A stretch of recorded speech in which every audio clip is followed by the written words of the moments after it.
Good morning students. कल अपन ने normal distribution के बारे में पढ़ा था। नॉर्मल डिस्ट्रीब्यूशन, उसकी property mean and variance previous class में अपन पढ़ चुके हैं। नाउ नॉर्मल डिस्ट्रीब्यूशन के बेस्ट न्यूमेरिकल आज अपन स्टार्ट कर रहे हैं। Now before starting the numerical मैं आपको सिर्फ नॉर्मल डिस्ट्रीब्यूशन की कैलकुलेशन एक्सप्लेन कर देता हूँ कि क्या कैलकुलेशन उसमें यूज़ होगी। नाउ नॉर्मल डिस्ट्रीब्यूशन क्या है? एक सिमेट्रिक कर्व। नॉर्मल डिस्ट्रीब्यूशन आपका क्या है? सिमेट्रिक कर्व है जो एक्स इक्वल टू म्यू यानी मीन पे सिमेट्रिक है, और जब उसको स्टैंडर्ड नॉर्मल वेरिएट में चेंज करते हैं z x minus mu upon sigma, तो जेड इक्वल टू जीरो के सिमेट्रिक हो जाएगा। Z equal to zero symmetric मतलब जो एरिया लेफ्ट हैंड साइड में एग्जिस्ट करता है सेम एरिया आपका राइट हैंड साइड में एग्जिस्ट करेगा। नाउ टोटल प्रोबेबिलिटी क्या होती है? 1, क्योंकि नॉर्मल डिस्ट्रीब्यूशन आपका क्या एक प्रोबेबिलिटी कर्व है। It means total area of the curve is 1, but z equal to zero is divided z equals 0 divided the curve into two equal part. So z equals 0 to minus infinite, the area of the curve is 0.5, and z equals 0 to plus infinite, also the area of curve is 0.5. Now if we have to find the value of z less than equals to 1, now z equals to 1, 1 is the positive number, therefore it is lie right hand side. Now area which z is less than equals to 1, this whole reason is we have to find the value. But here the two type of calculation we can use according to the table. If we have given this table, then in this table the area of the curve is given between 0 to z1. Integration में आप भी represent हो रहा है। Integration कहाँ से कहाँ तक हो रहा है? 0 to t, यानी इट मीन्स आप z इक्वल्स टू 0 से लेके कोई भी पॉजिटिव नंबर तक आप इसमें एरिया फाइंड आउट कर सकते हो। It means left hand side का एरिया आपका 0.5 से ही स्टार्ट होगा। तो अकॉर्डिंग टू दिस, अगर आपको इस कर्व का एरिया फाइंड आउट करना है तो अपने पास टेबल में वैल्यू कहाँ से कहाँ तक है? 0 to 1 तक है। Therefore minus infinite to z equal 0 तक का टोटल एरिया कितना हो गया? 0.5। तो उसको लिख देंगे z less than equal to 1 को लिखेंगे 0.5 plus remaining area 0 to 1, probability of Z greater than 0 less than equal to 1। और ये वैल्यू जो है वो अपन कहाँ से फाइंड आउट करेंगे? टेबल से फाइंड आउट करेंगे। नाउ टेबल में आपको वैल्यू चेक करनी 1 पर, तो 1 ओनली 1 दे रहा है। इट मीन्स 1 की अपन को वैल्यू 0 पे चेक करनी है। 1 की 0 पे वैल्यू कितनी आ रही है? 0.3413। ये वैल्यूज पुट कर दो। तो जेड इक्वल 0 to 1 का की वैल्यू कितनी है टेबल से? 0.3413 ना 0.5 प्लस 0.3413 आपका हो जाएगा 0.8413। यह आपकी प्रोबेबिलिटी हो गई है, probability of Z less than equal to 1।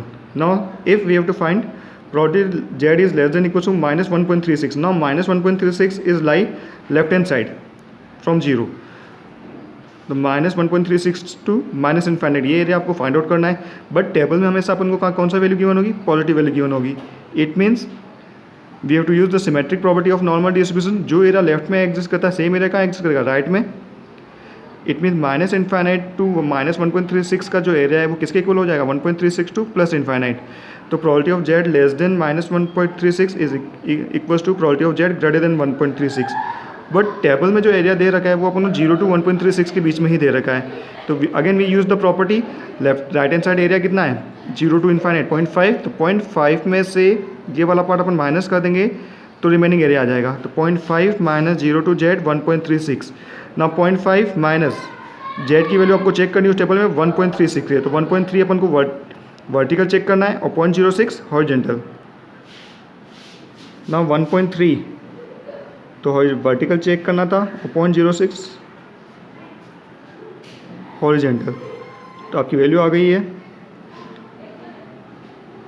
0.4131। ये वैल्यूज पुट कर दो वहाँ।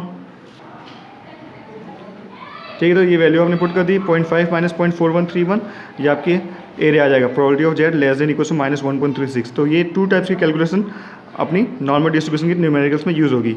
नाउ अब अपन न्यूमेरिकल्स स्टार्ट कर लेते हैं। Now question number first, the distribution of weekly wages for 500 workers in a factory is approximately normal with the mean and standard deviation of rupees 75 and rupees 15 respectively. Find the number of workers who receive weekly wages first more than rupees 90 and second less than rupees 45. ये values आपको find out करनी। Now first we have to define the random variable. Now ये किस पर define कर रहा है? Height के ऊपर डिफाइन कर रहा है। तो रैंडम वेरिएबल भी आपका हाइट के ऊपर ही होगा। Here x denote weekly wages of the workers, x को डिनोट कर रहा है, वीकली वेजेस को डिनोट कर रहा है। नाउ वैल्यूज़ क्या दे रखी है, total frequency, total number of workers कितना है 500 दे रखा है, mu the mean values are given 75 and standard deviation sigma is given ₹15। ये वैल्यूज आपको न्यूमेरिकल में दे रखी है। नाउ स्टैंडर्ड नॉर्मल वेरिएट क्या होता है जेड, वो किसके बराबर होता है x minus mu upon sigma. Now first आपको वैल्यू फाइंड आउट करनी है मोर देन ₹90, यानी एक्स क्या होना चाहिए ग्रेटर देन 90 होना चाहिए, probability X greater than 90। Now इसे जेड में चेंज करने के लिए X minus mu upon sigma, replace करो value X minus mu upon sigma, तो 90 माइनस म्यू, म्यू की वैल्यू क्या हो गई 75 अपॉन सिग्मा 15, 90 माइनस 75/15, तो Z is greater than 1। Now probability of Z greater then 1, ये आपका नॉर्मल डिस्ट्रीब्यूशन का कर्व हो गया। जेड इक्वल टू 1 आपका कहाँ होगा राइट हैंड साइड में। ना 1 से ज़्यादा 1 टू इन्फाइनाइट ये वाला एरिया आपको फाइंड आउट करना है, बट टेबल में एरिया कहाँ से कहाँ तक दे रखा है 0 to 1 तक दे रखा है। इट मीन्स इसको क्या कर देंगे 0.5 total area left right hand side का, उसमें से 0 to 1 माइनस कर देंगे 0.5 minus probability of 0 to 1। Now probability of Z between 0 to 1, ये वैल्यू कहाँ से फाइंड आउट करना है टेबल से कैलकुलेट करनी। नाउ 0 to 1 की कैलकुलेशन के लिए आपको 1 वर्टिकली सर्च करना है और 0 पे उसकी वैल्यू, वर्टिकली अपन को 1 देखना है, 1 और 0 पे वैल्यू 0.3413, ये वैल्यूज वहाँ पुट कर दो 0.3413, तो 0.5 माइनस 0.3413 आपका हो गया 0.1587। ये आपकी प्रोबेबिलिटी होगी एक्स ग्रेटर देन 90, बट आपको प्रोबेबिलिटी नहीं नंबर पूछा है। इट मीन्स प्रोबेबिलिटी को किससे मल्टीप्लाई करना है फ्रीक्वेंसी से। टोटल फ्रीक्वेंसी कितनी दे रखी 500 workers, hence the number of worker who receive weekly wages more than ₹90 is 500 into 0.1587, multiply कर दो 500 को 79.35, तो राउंड फिगर में आपका ये हो गया आपका 79 वर्कर। तो 79 वर्कर ऐसे हैं जिनको ₹90 से ज़्यादा मिलते हैं। Now second part less than ₹45, आपको क्या फाइंड आउट करना है लेस देन ₹45, तो probability of X less than 45, इसको जेड में कन्वर्ट कर देंगे X minus mu upon sigma, 45 minus 75/15, तो probability of Z less than -2 equals to probability of Z greater than -2। Probability of Z less than -2 क्या होगा symmetric से जो area left में होगा सेम एरिया का है राइट में, तो we can write probability of Z less than -2 is equals to probability of Z greater than 2। Now Z greater than 2 वाला एरिया फाइंड आउट करना है। इट मीन्स आपको 0 to 2 वाली वैल्यू 0.5 में से माइनस करनी पड़ेगी, 0.5 minus probability of 0 to 2। Probability of 0 to 2 कहाँ से फाइंड आउट करेंगे नॉर्मल डिस्ट्रीब्यूशन की टेबल। नाउ 2 की 0 पे value, probability of Z less than 2 find out करना है, तो 2 पे 0 की वैल्यू 0.4772, तो 0.5 माइनस 0.4772 इज इक्वल टू 0.0228, ये आपकी प्रोबेबिलिटी आई है for probability x less than 45 का। नाउ नंबर फाइंड आउट करने के लिए टोटल फ्रीक्वेंसी से मल्टीप्लाई कर देंगे, hence the number of worker who receive the weekly wages less than ₹45 is 500 into 0.0228, that is 11.4, hence approximately 11 workers ऐसे होंगे जिनको ₹45 से कम मिलता है। Now question number second, define normal distribution if the height of 300 students are normally distributed with mean 64.5 inches and standard deviation 3.3 inches, how many students have height number 1 less than 5 feet, number 2 between 5 feet and 5 feet 9 inch, and also find the height between which 99% of students lie। ये आपका next numerical है। तो first तो इसमें अपन को normal distribution की definition पूछी है, तो what is the definition of normal distribution. A continuous random variable x is said to follow normal distribution if its probability density function is given by fx equals to 1 upon sigma root 2 pi e raised to the power minus x minus mu का whole square upon 2 sigma square, where x is greater than minus infinite and less than infinite. Here u and sigma are the mean and standard deviation of the normal distribution, and it is also parameter of the normal distribution. Now numerical पे आते हैं। Numerical में क्या दे रखा है height of the student, तो first random variable define करेंगे, let X denote height of the student, X किसको डिनोट कर रहा है height of the student, given mu equals to 64.5 inches, sigma दे रखा आपको 3.3 इंचेस, और नंबर ऑफ स्टूडेंट कितने दे रखे 300। फर्स्ट आपको फाइंड आउट करना है लेस देन 5 फीट, कितने स्टूडेंट की हाइट लेस देन 5 फीट है, तो फर्स्ट अपन प्रोबेबिलिटी फाइंड आउट कर देते हैं लेस देन 5 फीट की, तो probability of X less than equals to less than 5 feet, but यहाँ जो पैरामीटर दे रखे वो इंचेस फॉर्म में दे रखे। इट मीन्स आपको 5 फीट को किस में चेंज करना, फीट को किस में चेंज करना पड़ेगा इंचेस में हो, 1 फीट में इंचेस होते हैं 12, तो 5 इंटू 12 60, तो probability of X less then 60 inches. Standard normal variate में कन्वर्ट करो, X minus mu upon sigma is less then 60 minus 64.5 upon 3.3, तो probability of Z less then आपका आ गया 1.36, probability of Z less then 1.36, the probability of Z less then 1.36, it means आपको ये पूरा area find out करना है। Sorry, ये आपका नेगेटिव है, 60 माइनस 64 आपका नेगेटिव हो जाएगा, -4.5 अपॉन 3.3। तो probability of Z less then -1.36 find out करना है। इट मीन्स आपको लेफ्ट हैंड साइड का ये एरिया फाइंड आउट करना है -1.36, पर प्रोबेबिलिटी डिस्ट्रीब्यूशन अपन को टेबल में ओनली पॉजिटिव वैल्यू गिवन है, तो नॉर्मल डिस्ट्रीब्यूशन की प्रॉपर्टी का यूज़ कर लेते हैं। जो एरिया आपका लेफ्ट में होगा सेम एरिया का एग्जिस्ट करेगा राइट हैंड साइड में। तो probability of Z greater than 1.36, ना probability of Z greater than 1.36 directly नहीं आ सकता, इसलिए 0.5 में से क्या माइनस कर देंगे, 0 to 1.36 माइनस कर दिया, 0.5 minus probability of 0 to 1.36, 0.5 0 to 1.36 की वैल्यू आपको टेबल से फाइंड आउट करनी है। नाउ टेबल पे वर्टिकली तो आपको 1.3 चेक करना है और हॉरिजॉन्टली 0.06 0.4131 आपकी 1.36 की वैल्यू हो जाएगी। ना वैल्यू पुट कर दो, 0.5 माइनस 0.4131, यहाँ पर 0.0869, ये क्या है probability for x less than 5 feet.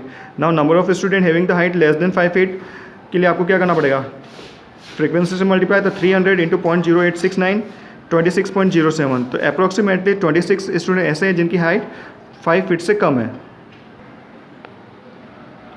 Now next अपना between 5 feet and 5 feet 9 inch, 5 feet and 5 feet 9 inch, probability of 5 feet, probability of X greater than 5 feet of less than 5 feet 9 inch, इन दोनों के बीच में होना चाहिए। Now feet को inches में चेंज करो, probability of X greater than 60 and less than 69।